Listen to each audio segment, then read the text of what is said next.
Γεια χαρά, καλώς ορίσατε σε ένα ακόμα επεισόδιο της σειράς AWS σε 3 λεπτά. Το σημερινό επεισόδιο αποτελείται από δύο μέρη, στα οποία θα εξηγήσουμε την τεχνική RAG, που είναι ένας από τους τρόπους που μπορούμε να κάνουμε customize ένα foundational μοντέλο.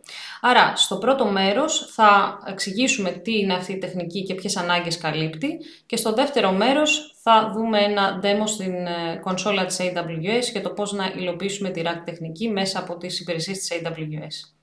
Πάμε να ξεκινήσουμε. Όπως έχουμε ήδη πει, τα foundational μοντέλα έχουν εκπαιδευτεί με μεγάλο όγκο δεδομένων και αυτό τους δίνει τη δυνατότητα να απαντάνε σε διάφορα σύνθετα ερωτήματα. Ακριβώς όμως επειδή έχουν εκπαιδευτεί με γενικά δεδομένα, δεν μπορούν να απαντήσουν στα ερωτήματα οργανισμών που έχουν συγκεκριμένο business και συγκεκριμένα δεδομένα. Σε αυτή την περίπτωση, λοιπόν, πρέπει να κάνουμε customize τα μοντέλα και να τους δώσουμε context σχετικά με τα δεδομένα του εκάστοτε οργανισμού.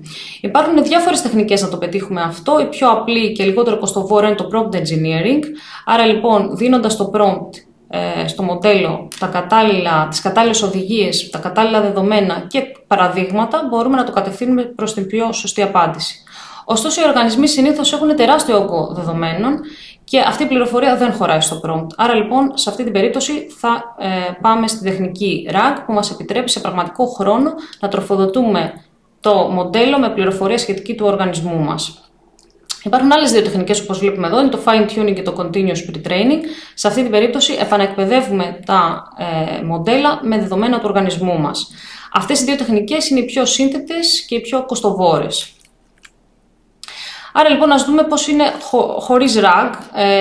Αν κάνουμε, λοιπόν, μια ερώτηση στο μοντέλο μας, το οποίο έχει εκπαιδευτεί με γενικά δεδομένα, στην προκειμένη περίπτωση μας δίνει μια λάθος απάντηση, έτσι, λόγω hallucination. Αν, λοιπόν, δώσουμε το κατάλληλο context στο μοντέλο μας, και μιας και η ερώτηση αφορά εδώ πέρα η υπηρεσία της AWS, αν μπορέσουμε, ας πούμε, να τροφοδοτήσουμε το μοντέλο μας με το documentation της Amazon μέσω από το επίσημο site, βλέπουμε ότι το μοντέλο κατευθύνεται προς την σωστή απάντηση.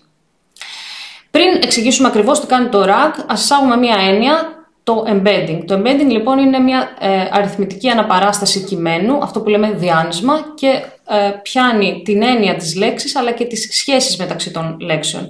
Άρα, λοιπόν, το κείμενο μετατρέπεται σε αριθμούς για να μπορέσουμε να πιάσουμε ακριβώς την έννοια της λέξης αλλά και τις σχέσεις μεταξύ των λέξεων. Και πώς, λοιπόν, λειτουργεί αυτό? Λειτουργεί σε δύο βήματα. Το πρώτο βήμα είναι ασύγχρονο, άρα, λοιπόν, στο πρώτο βήμα έχουμε τα δεδομένα μας, τα οποία βρίσκονται σε διάφορα αρχεία.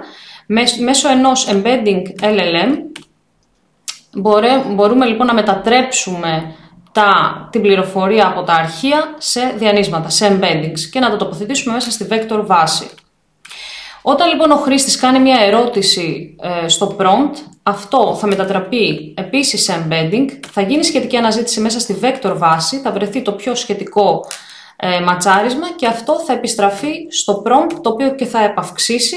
Αυτό, λοιπόν, θα το τροφοδοτήσουμε στο LLM μας, το οποίο θα μας δώσει μια καλύτερη απάντηση λόγω αυτού.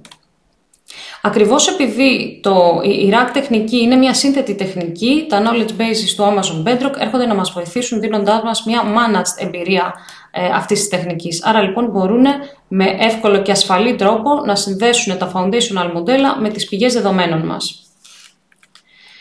Πώς, λοιπόν, λειτουργεί αυτό? Σε δύο βήματα. Είπαμε, το πρώτο βήμα είναι να γίνει η εισαγωγή των δεδομένων μέσα στη vector βάση. Και στο δεύτερο βήμα, όταν ο χρήστης κάνει την ερώτηση, μπορεί να γίνει σχετική αναζήτηση μέσα στη vector βάση, ώστε να μας δώσει το κατάλληλο context, να επαυξήσει το prompt και τελικά να το τροφοδοτήσει στο LLM, το οποίο θα μας δώσει καλύτερη απάντηση. Όλη, λοιπόν, αυτή η πολυπλοκότητα του RAG κρύβεται μέσα από την υπηρεσία knowledge base του Amazon Bedrock και θα δούμε ακριβώς πώς αυτό λειτουργεί στο δεύτερο μέρος αυτού του βίντεο με το demo μας. Γεια χαρά!